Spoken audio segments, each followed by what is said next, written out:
Greetings to you all in matchless name of our Lord Jesus Christ. आप सबका स्वागत है प्रभु यीशु मसीह के नाम से हमारे क्रिश्चियन मेंटर यूट्यूब चैनल पे।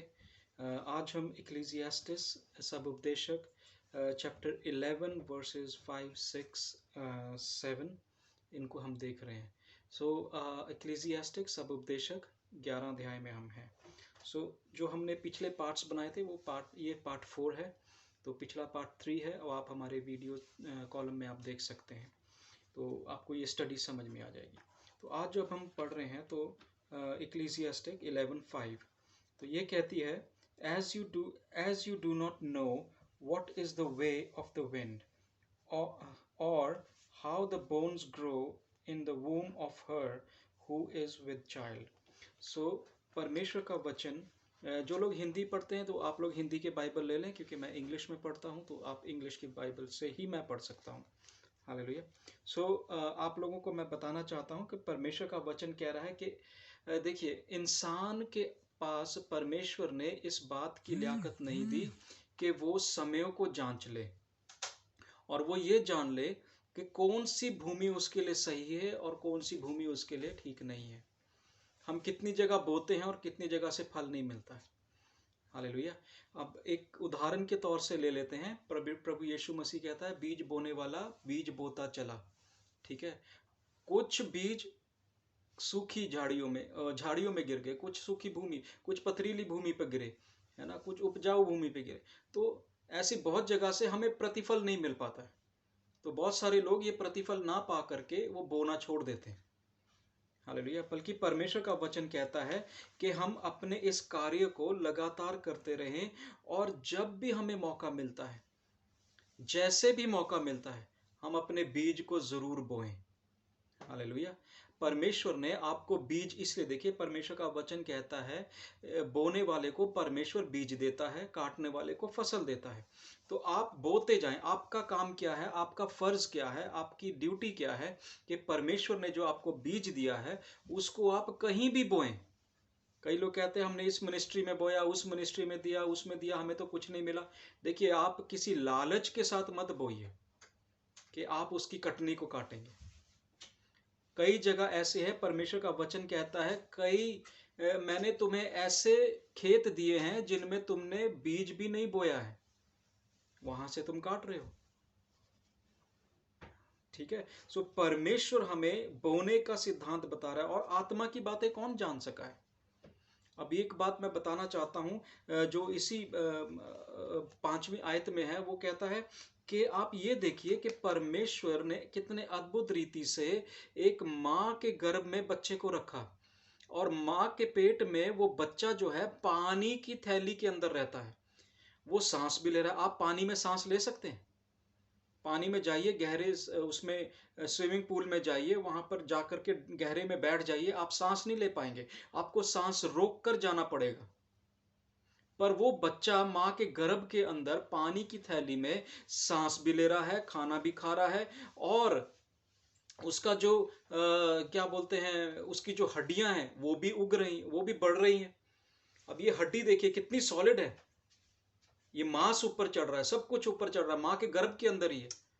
आप कुछ देर के लिए पानी की किसी बकेट में, किसी बाल्टी में अपना हाथ डबो करके रख दीजिए। कुछ देर के बाद आपकी चमड़ी लूज हो जाएगी, कईयों की उतरने भी लग जाती है। हालेलुया। सो ये अद्भुत बातें हैं कि हम कहां बोएंगे और कहां से काटेंगे, ये भेद है। परमेश्वर ने इंसान को ये भेद नहीं दिया। बोने का अगर भेद दे देता, वो समझा देता है, आप यहां बो दीजिए, यहां पे आपको प्रतिफल ज्यादा मिलेगा, वहां पर प्रतिफल ज्यादा मिलेगा, तो इंसान खुद खुदा बन जाता। तो परमेश्वर ने आपको दिया है, किसी मकसद से दिया है, ताकि आप जो ज़रूरतमंद हैं, जो बहुत ज़रूरत के साथ हैं, जैसा कि मैंने पिछले वीडियोस में बोला है, नीडी लोगों को दें, अपने कमज़ोर मसीह भाई बहनों को दें, कलीसियाओं में दें। अब जब आपके पास परमेश्वर देता है तो उदारता से दें। हालेलुया। देने का सिद्धांत परमेश्वर बता रहा है और हमें यह समझना है कि किस तरीके से उस माँ के गर्भ में क्या माँ चढ़ाती है उसके ऊपर हड्डियां, क्या माँ बनाती है उसका मांस? नहीं, माँ को पता भी नहीं होता। वो बच्चा माँ के भोजन से ही भोजन ले रहा होता है। वो पेट में ही खा रहा है, पी रहा है, सब काम उसमें उसमें हो रहा है, पर वो पानी के अंदर, डॉक्टर बताते हैं वो पानी क्या होता है, डिस्टिल्ड होता है, क्लियर वाटर होता है, शुद्ध पानी होता है। हालेलुया। सो परमेश्वर के इस सिद्धांत को हमें समझना है कि परमेश्वर इंसान से क्या चाह रहा है। हम मौसमों का ना देखें, हम ये ना देखें कि कब कौन से सीजन में बोए, कब बोए, आज बोएंगे कल काट लेंगे, ऐसा नहीं है। परमेश्वर कह रहा है तेरा एक फर्ज है, तेरा एक कर्तव्य है, उसको पूरा कर। बोना तेरा कार्य है, बोता जा। परमेश्वर बोने वाले को बीज, काटने वाले को फसल देता है। कुछ लोगों को परमेश्वर ने बोने के लिए रखा है, हालेलुया, और वो बोएं डिलीजेंटली। पौलुस भी कहता है उदारता से बोएं, हालेलुया। जब परमेश्वर आपको बोने के लिए, देखिए कौन जान सका है कि मैं आज अमीर हूं तो कल मेरे पास कुछ नहीं होगा? कौन जान सका है? आज मैं जीवित हूं, कल मर जाऊंगा और मेरी प्रॉपर्टी है, मेरा धन बैलेंस, ये सब व्यर्थ हो जाएगा। सुलेमान यही समझा रहा है कि ये सब वैनिटी है, ये सब व्यर्थ है। इसलिए मदद करें, एक दूसरे की मदद करें, एक दूसरे की सहायता बने, हालेलुया। परमेश्वर कह रहा है जब हम अच्छे दिनों को नहीं जान सकते तो बुरे दिनों को भी नहीं जान सकते। हमें नहीं पता कब हमारे ऊपर बुरे दिन आ जाएंगे। और कई लोग कहते हैं मैंने फलाने की मदद करी थी, मैंने इसकी मदद करी थी, पर मेरे को उसने रीपे नहीं किया, मुझको वापस नहीं किया। अब क्या आप जानते हैं कि परमेश्वर ने आपको रखा है उस भाई या बहन की मदद करने के लिए, उस कलीसिया की मदद करने के लिए, इसलिए नहीं कि उससे आपको वापस इंटरेस्ट मिले। देखिए परमेश्वर का वचन कहता है कि आप जब बोते हैं ये अपेक्षा ना करें, जब आप किसी को देते हैं तो ये इच्छा ना रखें कि आपको उसका वापस मिलेगा। वापस मिलने के लाभ से देना मत, कभी भी मत देना कि मुझे वापस मिलेगा। हालेलुया। परमेश्वर ने इस बात को रखा है कि अमीर या गरीब कौन कैसे रहेगा, ये परमेश्वर को पता है। आज वो पुअर है, आज वो गरीब है, कल उसके अचानक पैसा आ जाता है, उसके पास सब कुछ आ जाता है। तो ये एक राज है, ये एक ऐसी मिस्ट्री है जो कोई नहीं समझ पाया। हालेलुया। वरन सुलेमान ये कहता है कि आगे जाके 6वीं आयत में वो कहता है कि अपने यूथ में, हालेलुया, हिंदी की बाइबल जहां तक मुझे ध्यान है कि वो कहती है अपने जवानी के दिनों में सिरजनहार को याद रखे। तो यहां जवान और जवानी के दिन क्या है? यूथ यानी morning time. Youth is the morning time. आपके जब जवानी के दिन के समय में, भोर के समय में अपने परमेश्वर को यानी आपकी मॉर्निंग के समय में, आपकी सवेर, आपका यूथ, आपकी जवानी जब होती है, उन दिनों में अपने परमेश्वर को याद रखें और परमेश्वर के लिए, राज्य के लिए कार्य करें, उसमें बोएं। हालेलुया। यहां पर वचन इवनिंग का भी जिक्र करती है, यानी कि बुढ़ापे का समय, शाम का समय, जब बुढ़ापा आ जाता है, उस समय में भी जो आपने जवानी में करा वो ही बुढ़ापे में करें। आप देते जाएं, आप उदारता से देते जाएं, परमेश्वर आपके खत्ते भरेगा। हालेलुया। देखिए देने का सिद्धांत परमेश्वर ने चेलों को समझाया और 12 टोकरे बच गए। क्या 12 टोकरे उनकी मेहनत से बचे थे, या जो लोग खा रहे थे उन्होंने वापस कर दिया? नहीं, परमेश्वर ने उनको दिखाया उदारता से देने के पास ज्यादा बचता है। हालेलुया। जो उदारता से देता है, हालेलुया, जो उदारता से देता है उसके पास ज्यादा रहता है। अपने भाई बहन देखिए, अपने जो कमजोर लोग हैं उनकी मदद कीजिए। हालेलुया। अगर आपके पास कोई नहीं, अपने आसपास नजर घुमाइए, कोई ना कोई आपको मिल जाएगा। मसीह भाई बहन कोई आपका ऐसा होगा जिसके पास नहीं है, उसको भी दीजिए, क्योंकि God is going to bless you. Hallelujah. और वो किस तरीके से देगा, how he is going to bless you, only God knows. परमेश्वर कैसे आपको ब्लेस करेगा ये हम नहीं जानते, ये ना तो लेने वाला जानता है ना देने वाला जानता है, परंतु परमेश्वर जानता है कि वो कैसे देगा। हालेलुया। सो हमें ये समझना है कि जवानी के दिनों में हम लोग अपने आप को इस हैबिट में लेकर के आए, जब हम जवान हैं, जब हम काम कर सकते हैं और कमा सकते हैं, बहुत सारी हासिल कर सकते हैं चीज़ों को, तो अर्ली हम लोग उसको देने को शुरू करें। हालेलुया। गिविंग का हैबिट बना लें। होशिया होशिया की पुस्तक 10 की 12 पढ़ लें, और फिर आप भजन संहिता 112 की 9 को पढ़ लें। हालेलुया। नो, मॉर्निंग का मतलब है youth, honour the Lord in your youth. परमेश्वर का आदर कैसे करेंगे? परमेश्वर का हुक्म मानकर। हालेलुया। जब आप परमेश्वर का हुक्म मानेंगे तब आप परमेश्वर का आदर करेंगे। परमेश्वर का आदर इससे नहीं होता कि आप चर्च जा रहे हैं, आप पास्टर के साथ घूम रहे हैं, पास्टर आपका फ्रेंड हो सकता है, पास्टर आपको अच्छे तरीके से जान सकता है, पर आप हुक्म जब तक नहीं मानेंगे परमेश्वर का, तब तक आप परमेश्वर की बातों को पूरा नहीं करेंगे। हालेलुया। परमेश्वर का वचन 7वीं आयत में कहता है, truly the light is sweet and it is pleasant for the eyes to behold the sun, but if a man lives many years and rejoice in them all, yet let him remember the days of darkness, for they will be many. All that is coming is vanity. Hallelujah. Vanity का क्या मतलब है? जब मैं vanity के नाम को search कर रहा था तो मेरे को एक चीज उसमें अद्भुत लगी कि वैनिटी प्राइड के साथ जुड़ी है, घमंड के साथ जुड़ी हुई है। हालेलुया। पॉल यहाँ पर सुलेमान वैनिटी शब्द का इस्तेमाल कर रहा है। व्यर्थ, जो हिंदी की बाइबल कहती है, सब व्यर्थ है, सब व्यर्थ है। तो ये क्या व्यर्थ है? इट इज वैनिटी, यानी कि प्राइड, घमंड। Hallelujah. One of this 7 deadly since, 7 गंभीर पापों में से एक पाप महान, बाइबल कहती है घमंड सब पापों का राजा है। Pride is the sin, is the king of all sin. Hallelujah. Pride in appearance, ability, achievements. आपका घमंड किसी भी बात में भी हो सकता है। जब वो वैनिटी को कह रहा है, वैनिटी यानी कि आपका घमंड है, इसलिए आप देते नहीं है। हालेलुया। और आपको घमंड किस बातों का है?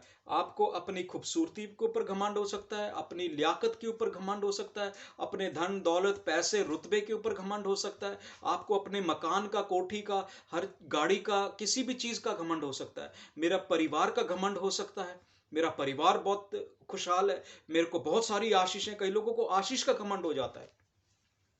Some people are full of pride because of the blessing. Hallelujah. So इसलिए अपने अपने कदमों को जांचे, अपने जीवन को जांचे कि परमेश्वर हमें क्या सिखा रहा है, वचन हमें क्या सिखा रहा है। ये सब उपदेशक की किताब बहुत लोगों ने पढ़ी होगी, आपने बहुत बार ये अध्याय पढ़ा होगा, परंतु मैं आपको आज ये बात बताना चाहता हूं। It is important to never take for granted dawning of a new day. Hallelujah. Dawning of the new day, sorry, dawning of the new day. Hallelujah. Just because a person is today does not guarantee tomorrow. आज आप हो, कल आप नहीं हो। Hallelujah. आज मैं जीवित हूं, आज आप जीवित हो, इस बात को ग्रांटेड ना लो, इसको हल्का ना जाने। इसलिए जो कुछ हम इन दिनों में, इस समय में हम अपने जीवित काल में कर सकते हैं, अपने जीवन की इस जिंदा समय में कर सकते हैं, जब हम जीवित हैं, सांस ले रहे हैं, हम दे सकते हैं, हाथ बढ़ा सकते हैं, तब हम हाथ बढ़ाएं। अपने हाथों को मत रोकिए। हालेलुया। सो परमेश्वर कह रहा है गारंटी किसी बात की नहीं है। सुलेमान कहता है कि हमें ना तो दिन की गारंटी है, ना रात की गारंटी है, अगले पल की भी हमें गारंटी नहीं है कि इस मैसेज के बाद, कोई सुनने के बाद जीवित रहेगा कि नहीं रहेगा। हालेलुया। सो इसलिए अपने बुरे दिनों को भी याद रखें, अपने अंधकार के दिन, जब परमेश्वर आपको आशीष देता है, अपने बुरे दिन याद रखिए। और जब आप किसी को बुरे दिनों में देखते हैं और कोई आपको अंधकार में बैठा हुआ दिखता है, तो उसकी मदद जरूर करें। हालेलुया। सो परमेश्वर आपको आशीष देगा। हालेलुया। सीक गॉड, 9वीं आयत में आ जाए। Seek God, seek God in your early life. Hallelujah. Rejoice O young man. अब यंग मैन यानी कि हम जवानी के दिन में, morning. Hallelujah. So young man in your youth, and let your heart cheer you in the days of your youth. Walk in the ways of your heart and in the sight of your eyes. But know that for all these God will bring you into judgment. Hallelujah. 10वीं आयत। Therefore remove sorrow from your heart and put away evil from your flesh, for childhood and youth of vanity. देखिए hallelujah, बचपना और जवानी के दिन, है ना, childhood, teenager and then adult. और ये सारे दिन क्या हैं? ये पल भर में चुटकी जब बजाते ही खत्म हो जाते हैं। बचपन का दिन, जब बच्चा छोटा होता है, उन दिनों में उसका समय ऐसे लगता है कि वो जैसे स्लो चल रहा है, हर चीज स्लो चल रही है। जैसे ही वो जवान हो जाता है, जैसे ही वो टीनेज ग्रुप में आ जाता है, तो उसको लगता है हर चीज दौड़ने लग गई है, हर चीज दौड़ने लग गई है। और वो दौड़ने में इतना मगन हो जाता है, पहले खेलने में मगन होता है, फिर दौड़ने में मगन होता है। और जब तक उसका बुढ़ापा आ जाता है, जब तक फिर उसकी चीजें फिर स्लो हो जाती है। यानी पल, आज मेरी उम्र 45-46 साल की हो गई है, हालेलुया। सो ऐसा लगता है कल के दिन थे, अभी तो हम जवान थे, अभी तो हम सब कुछ कर रहे थे, दीवारें भी टाप रहे थे, सब कुछ कर रहे थे, खेल रहे थे, दौड़ते थे। आज दौड़ते समय भी दिन ऐसे लगता है, अभी कुछ दिन पहले मैं बैठे बैठे मनन कर रहा था, तो मेरे को ऐसे लगा दिन थोड़े रह गए हैं, फटाफट हम प्रभु का कार्य शुरू करें, प्रभु के काम को खत्म करें। प्रभु ने हमें इस धरती पर किस लिए रखा है? ताकि हम उसके कामों को पूरा कर सकें, हालेलुया, जिस काम के लिए उसने हमें रखा है। सो परमेश्वर का वचन कहता है ये सब खत्म हो जाएगा, व्यर्थ ही व्यर्थ है, वो कहता है। वैनिटी यानी कि प्राइड से भरा हुआ, हालेलुया। सो मैं आपको इसमें बताता था, सोलोमन क्या कर रहा है? इनकरेज कर रहा है यूथ के समय में, दैट हम इंजॉय करें। ठीक है, इंजॉयमेंट अच्छी बात है, पर उसी में हम खो ना जाएं, hallelujah. Do good in all times. बोने के लिए अपने हाथों को मत रोकिए, कहीं पर भी देना हो उदारता से दीजिए। लाइफ इज वेरी अनसर्टन, हमें नहीं पता कब मृत्यु हो जाएगी। हम परिस्थितियों को नहीं जानते कब परिस्थितियां बदल जाएंगी। आज हमारे पास पैसा है, कल नहीं होगा। तो जब है हम उस समय दें, हालेलुया। तो आप कहेंगे पास्टर जी अगर हम आज से देना, मैं आपको सारा धन देने के लिए नहीं कह रहा हूं। देखिए जब हम मत्ती 6 को पढ़ते हैं, तो मत्ती 6 में बहुत सारी बातें हैं, हालेलुया। सो और साथ साथ मैं आपको एक और बात बताना चाहता हूं। मत्ती 6 1 से 4 में क्या है? उसकी गिविंग के बारे में बात करा, हालेलुया। मत्ती 6 1 से 4 देने के सिद्धांत को बताया है। जब आप देते हैं तो ढोल ना पीटें, मैंने आज उसको दे दिया, मैंने आज उसको दे दिया, मैंने वहां दान करा, वहां पुण्य किया, ये काम ना करें। परमेश्वर का वचन कहता है तेरे दाहिने, जब तू देता है, when you are giving, let not your right hand know what your left hand is doing, hallelujah. So परमेश्वर हम लोगों को ये देने के लिए और जवानी के दिनों से ये आदत बनाने के लिए, हम बटोरते रहते हैं, इकट्ठा करते रहते हैं, और ये सब यहीं रह जाता है। चाहे वो अमीर है, चाहे वो गरीब है, सबका धन यहीं रह जाता है, सबका सामान यहीं रह जाता है, आपकी गाड़ी बंगले सब कुछ यहीं रह जाएगा, कुछ भी आप लेकर के नहीं जाएंगे, हालेलुया। फिर भी इंसान अपनी लालच में, अपने स्वार्थ में बोता है।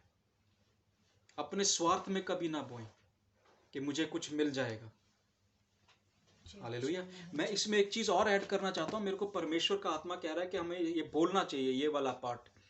वो ये है, बहुत सारे लोग कमेटियां डालते हैं, बहुत सारे लोग ऐसे 4-5 लोगों का ग्रुप बन जाता है, और वो ग्रुप बना के पैसा डालना शुरू करते हैं। मेरे को बहुत सारे लोगों ने बोला, मैंने उनको बोला पास्टर जी, वो मेरे को बोलते हैं कि पास्टर जी आप भी कमेटी डालिए, बहुत पैसा जुड़ जाता है। मैं आपको एक बात बताना चाहता हूं, कमेटी का ऊपर परमेश्वर ने मेरी आंख खोली, this is not the right way, ये गैम्बल है, ये जुआ है। कैसे? आप 4 लोग मिल करके 10-10 हजार डाल रहे हो, अंत में आपने इतना पैसा उठाना है, वो जो जिसका नहीं निकला आप उसका भी हिस्सा। ये जो कमेटी है, ज्यादा के लालच में आप करते हैं ताकि मैं ज्यादा पालूं। परमेश्वर कहता है किसी के धन का लालच ना कर, किसी की चीज का लालच ना कर। जब आप कमेटियां डालते हैं तब आपको लालच होता है कि मुझे 10,000 के बदले 1 लाख मिल जाएगा, 2 लाख मिल जाएगा, 2.5 लाख मिल जाएगा। वो 2.5 लाख कहां से आया? वो लोगों का पैसा है, क्योंकि उन्होंने भी इसी लालच से डाला था कि मुझे मिल जाएगा, मेरी जरूरत है। पर वही पैसा 10,000 20,000 जो आप कमेटियों में डालते हैं, पर आप प्रभु के दास को नहीं देंगे, आप चर्च में नहीं देंगे, किसी जरूरतमंद को नहीं देंगे। लालच, आपका लालच आपको कमेटियां डालने पर बोलता है। You are greedy, pride of life. Hallelujah. परमेश्वर यहां पर बता रहा है कि हमें किस तरीके से, मैंने पिछले अपनी वीडियोस में भी बताया, आप 10% निकालिए और 90% आपका है। उस 90% में से आप अपने घर का राशन लाइए, देना लेना सब कुछ करें, उसमें से ही उदारता से दें। हालेलुया। परमेश्वर आपके खत्ते कभी खाली नहीं होने देगा। परमेश्वर आपके बैंक बैलेंस कभी जीरो नहीं जाने देगा। हालेलुया। उदारता से दें। और ये कमेटी वाली बात बिल्कुल सही है, मेरे को परमेश्वर ने इसके ऊपर रेवलेशन दिया।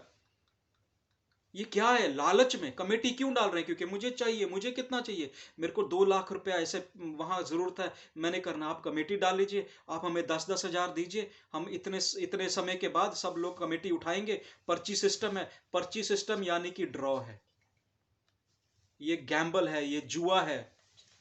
अगर आप कर रहे हैं, मैं आपको चेतावनी देता हूं, इसको रोक दीजिए। आप स्वर्ग नहीं जा पाएंगे, क्योंकि आप दूसरे लोगों को भी उसमें धकेल रहे हैं। परमेश्वर ने हमें अपने हाथों की कमाई की उपज में से बोला है। हालेलुया। जो दे सकता है वो दे, गलत रीति से ना कमाए, धोखे से ना कमाए। बहुत सारे लोग कहते हैं, पास्टर जी आप प्रार्थना करो, जब आ जाएगा फिर देंगे। भैया आप अपनी घटी में क्यों नहीं दे रहे? Why are you not giving when you are lacking something? आप अपनी घटी में दो ना, वफादारी तो दिखाओ। जो थोड़े में वफादार है वो ज्यादा में भी रहेगा। तो पास्टर जी जब मेरे पास 10,000 होगा ना, मैं आपको उसमें से दे दूंगा। ये गिविंग नहीं है। जब होगा, कब होगा, किसने जाना? परमेश्वर का दास कह रहा है, कौन जानता है समय को? कोई नहीं जानता। इसलिए मेरे भाइयों बहनों, आज जब हम ये चौथे पाठ को समाप्त कर रहे हैं, इक्लेसियास्टिक्स और सब उपदेशक 11 अध्याय, तो आप अपने गिविंग के ऊपर ध्यान दें। अपने जवानी के दिनों में देने के लिए उदारता से, परमेश्वर ने उदारता से बोला, अबंडेंटली, लाइफ अबंडेंटली। आपने परमेश्वर से अनंत काल का जीवन मांगा था, जो उसने अपनी जान देकर के आपको मुफ्त में दे दिया हुआ है। Hallelujah. Nobody asked God for eternity, eternal life, but He gave you abundantly, free of cost. किसी भी चीज को बोना नहीं पड़ा।